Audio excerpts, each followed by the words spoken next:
Assalamu alaikum. Hello everyone, welcome back to my another video. In this video, how to fill a selection with an image in Photoshop. Okay, you can use the rectangle selection, circle selection, or quick selection. I use quick selection. Okay,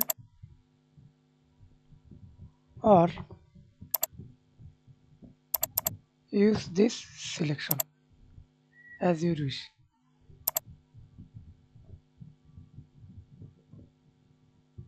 Okay, then best way to Control Z,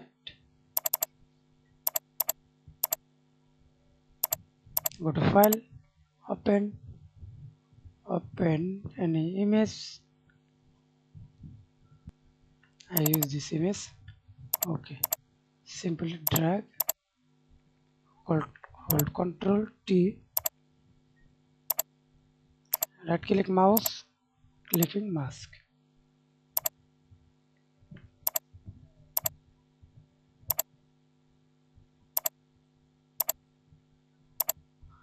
Okay, thanks for watching video. Please subscribe to my channel, like, comment.